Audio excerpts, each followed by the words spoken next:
और विश्व हिंदू इन्होंने गलत क्या कहा? मंदिरों में दलितों को घुसने नहीं दिया, प्रेसिडेंट ऑफ इंडिया को मंदिर में नहीं जाने दिया। उसी 67 करोड़ लोगों ने एक ही जगह डुबकी लगा ली, तब आपने नहीं देखी। कैसे कहती आपने, क्या आधार था, क्या जगह थी वहां इतनी तो 67 करोड़ आ जाएंगे वहाँ। भारत की कोर्ट संविधान ये नहीं कहता है कि धर्म के नाम पर आरक्षण दिया जाए। इसका सुप्रीम कोर्ट ने भी इसका बहिष्कार किया है और खुद बाबा साहब अम्बेडकर ने संविधान ने अभी तो औरंगजेब के समय में भारत की जीडीपी सबसे ऊंची थी। उस समय कोई टेक्नोलॉजी नहीं थी, तो कहते हैं कि सबसे ऊंची थी। अभी देश के हिसाब से एक सुप्रीम अथॉरिटी है और पैगंबर हजरत मोहम्मद सल्लल्लाहु अलैहि वसल्लम इस्लाम के हिसाब से सुप्रीम अथॉरिटी है।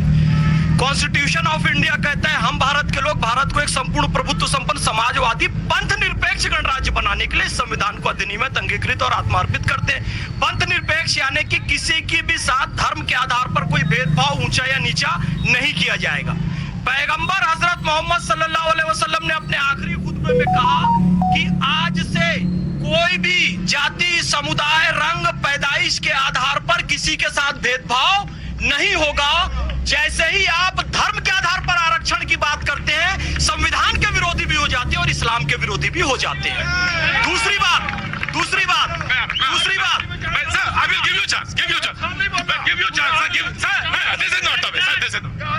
ये इन्होंने सिद्ध कर दिया, ये फैज खान नहीं बोल रहे और आरएसएस की विचारधारा बोल रही है। और आरएसएस की विचारधारा पैगंबर हजरत मोहम्मद का ज्यादा सम्मान करती है, समानता का, संविधान का ज्यादा सम्मान करती है। इन्होंने सिद्ध कर दिया।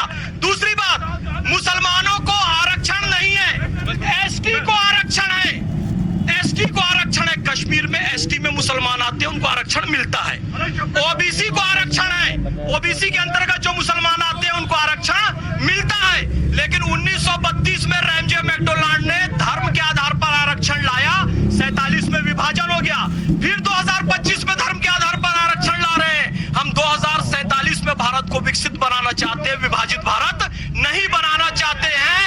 ये रैमजे मैकडोनाल्ड 2 जिसका नाम है सिद्धारमैया, ये अपनी पॉलिसी को बदल ले। धर्म के आधार पर जब जब आरक्षण होगा देश का विभाजन होगा। और इस्लाम, ये जिस महमूद गजनवी को मानते हैं ना, उसका खुद का कोटेशन है कि एक ही सफ में खड़े हो गए महमूद और अयाज, ना कोई बंदा रहा ना कोई बंदा नवाज। मैं बिल्कुल बहस को, डिबेट को उसी तरह रखना चाहता हूँ। अरे बेटा, बच्चों तो अपना मोबाइल नीचे रखोगे, बीच में बोलोगे नहीं, है ना? आराम से देखो। जी जनाब यानी मैं अब आपसे पूछता हूँ, प्रोफेसर मैं आता हूँ। अभी बात कर रहे थे फैज खान, बड़ी अच्छी कुरान शरीफ की आयत पढ़ी, हजरत मोहम्मद सल्लल्लाहु अलैहि वसल्लम का तरीका बताया, उस पर अमल तो करते नहीं है, खाली बात कहने से नहीं। आप तय नहीं करेंगे हुजूर आली? मैं कह रहा हूँ सच, आप नहीं तय करेंगे? ये क्या करूंगा ना थे, मैं करूंगा, मुझे अधिकार है, जब तो कह रहा हूँ। आपको रिजर्वेशन 4% का नहीं दिया गया इस बात का तय करने के लिए कि आप तय करेंगे? आरएसएस ने और विश्व हिंदू, इन्होंने गलत क्या कहा? मंदिरों में दलितों को घुसने नहीं दिया, प्रेसिडेंट ऑफ इंडिया को मंदिर में नहीं जाने दिया, किसी आम व्यक्ति की बात नहीं कर रहा। उत्तर प्रदेश में इरफान सोलंकी को और जो है उसको आपके अब्बास सोलंकी को, देखिए एक मिनट, बराए मेहरबानी, आप बहुत संजीदा लोग हैं।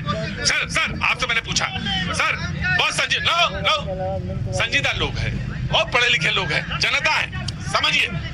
मैं यही तो कह रहा हूं, मैंने माफी मांगी, मेरे पुरखों से जो गलती हुई इसके लिए माफी मांगी। और मैंने कहा कि कॉन्स्टिट्यूशन में हमने, आपने, इन्होंने, भैया ने, सबने मिलकर यह तय किया। हुजूर आली, बहस एक ही तरीके से हो सकती है, जब आप बोले तब मैं सुनूं, जब मैं बोलूं तब आप सुने। हम लोगों ने ये तय किया, कॉन्स्टिट्यूशन में ये गारंटी दी कि नहीं, जो हाशिए पे हैं उनको हम आगे लाएंगे। हमने ये कहा उसमें, तो आप ये क्यों, तो सर तो आप बार बार इस बात के लिए क्यों कहते हैं कि हमने कहा ना मैं माफी मांगूंगा, मैंने कहा ना मैं गलती हुई है, लेकिन वही सर उसी 67 करोड़ लोगों ने एक ही जगह डुबकी लगा ली, तब आपने नहीं देखी, नहीं देखा पासवान साहब जी। अरे 67 करोड़ लोगों ने डुबकी नहीं लगाई, क्या आधार था किलने का? कैसे कहती आपने, क्या आधार था, क्या जगह थी वहां इतनी तो 67 करोड़ आ जाएंगे वहाँ। भारत की वो भी झूठ है।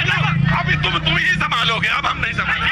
ये गलत शब्द का ही कर रहा है। ये दलित का नाम आप क्यों लेते हो? मैं कहना चाहता हूँ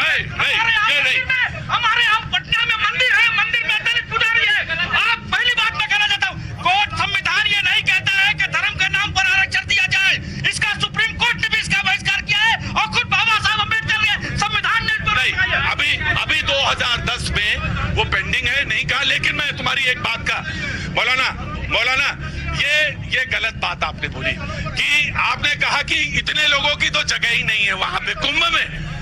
मौलाना ये गलत बात है, ये दिस इज वेरी बैड। जी जी देखिए, ये कहते हैं कि औरंगजेब के समय में भारत की जीडीपी सबसे ऊंची थी। उस समय कोई टेक्नोलॉजी नहीं थी, तो कहते हैं कि सबसे ऊंची थी। अभी जीपीएस है, ट्रेन है,